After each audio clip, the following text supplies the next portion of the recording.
All right, this video is going to tie into the prior video, video 142, where I talked about what happens to brokerage client assets under a bankruptcy situation. Here, we're going to sort of take that kind of concern or that risk and look at it more big picture and talk about under what circumstances you may want to have more than one brokerage firm where you store, where you custody your investment assets. And what are some of the things that you would think about that would drive a decision to diversify brokers, basically? And so a lot of this will be thematic because much of this is going to be on specifics of your investment situation, which I'm not going to know.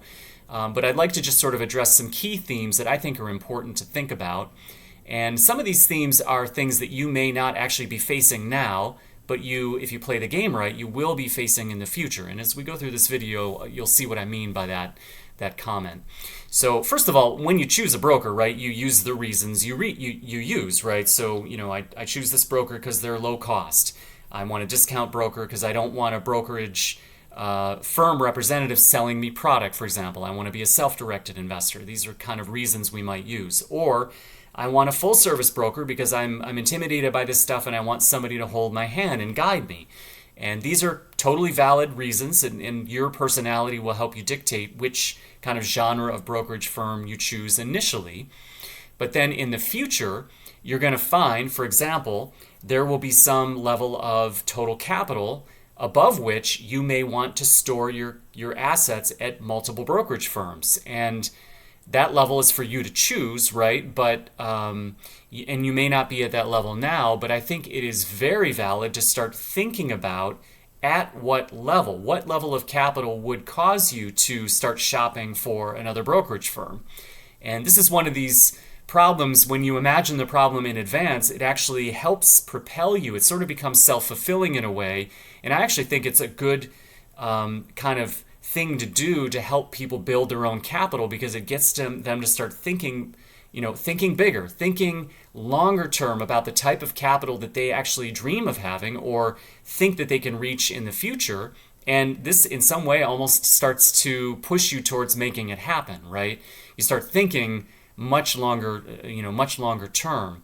And of course, if you play the game right, if you're a good saver, a good investor, you have good results, your capital stack will compound over time, and you'll be shocked probably at the level of wealth you have in the long run.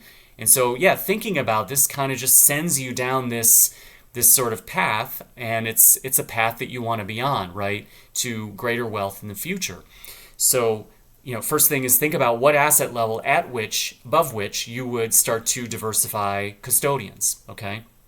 Now, another thing to think about is you want to maybe have a backup plan. And this is kind of interesting because in the banking world, we have seen a lot of reports of debankings, people having where a bank fires them for whatever reason.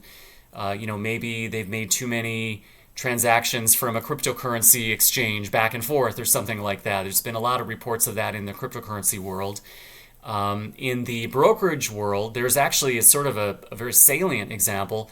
If you follow the channel of Mariusz Skonieczny, which I believe is actually a good channel to follow, actually. He's a good investor with an interesting way of thinking about things. He's not always right.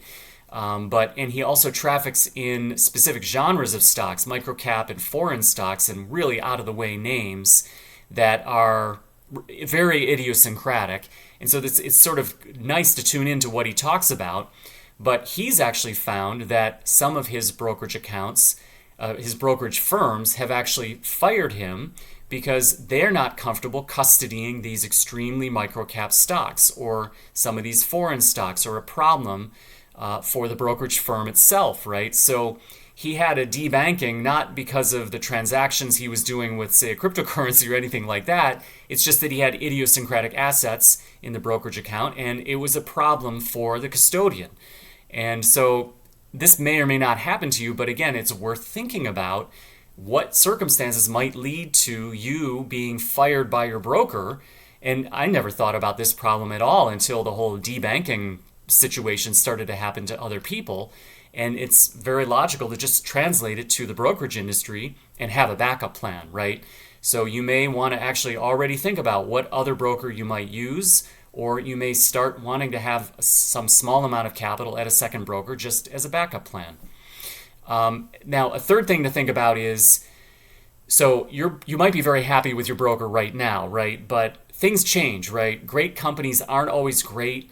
Some companies go from poor customer service to very good customer service. And so you might have a change in scenario with the broker that you're perfectly happy with right now. So again, it's sort of another type of backup plan where if the quality of service goes sideways with the broker you're using, you may want to think about another brokerage firm and kind of have tried another firm and see what it's like. And so just a sub comment on this too, there's a learning curve to learn another broker, right? For example, in my case, I actually, through a combination of events, had an account set up at a full service broker, which is not my custom. I normally don't use full service brokerage firms. And it turned out that it was a bit of a learning curve to get used to what extent I use the actual broker who's assigned to me, or whether I use the website to do these trades myself, what level of contact I want to have with this firm, and how much I want to interact with the website and do this stuff myself. And there was a little bit of a learning curve to adapt to the user interface of the brokerage firm, both on the website and also, via the customer service from the broker himself, right? So you think about user interface in sort of a broad sense, like what is your actual nature of your interaction with the firm? And there's a learning curve to kind of get used to that. So for example, that was something I had not anticipated, and there are more pros than I thought to the full service world. And this is actually a tangent to a tangent, but for example, I was actually trying to invest in a preferred stock of a bank. This is a number of years ago. It was a bank located in Puerto Rico, and I couldn't really get much context from the discount broker that I used. They didn't have a preferred desk at the time. They didn't have anybody there who could really comment on activity in this preferred stock, whereas the full service broker actually was willing to put me in touch with their preferred desk, and I could ask some comments like, hey, has there been a lot of activity in this stock lately? What are people saying? And I wasn't able to get a lot of color, but I was able to get much more color than I could compared to the other firm where I could get no context at all. So this is another unanticipated reason to maybe have two brokerage accounts, even if I'm not at a capital level that would justify it, right? So you just never know, right? And I think that's really the key idea here, is to start thinking about this issue and under what circumstances you would start to use multiple brokerage custodians, multiple brokerage firms, and the very act of thinking about it gets you kind of on top of problems before they happen. And I guess that's kind of the bottom line, right? Like, we don't know what the future's going to bring. You don't know if the firm you're using you're going to be happy with in the future. You don't know what kinds of financial challenges or problems you may face in the future. And so it's always good to have backup plans. And one type of backup plan is to think about a backup custodian or a backup brokerage firm that you would use to custody your investment assets, which that's your wealth, right? So this is sort of a big deal to think about. You want to think about it sooner rather than later. All right? As always, thank you for watching, and I hope these videos help.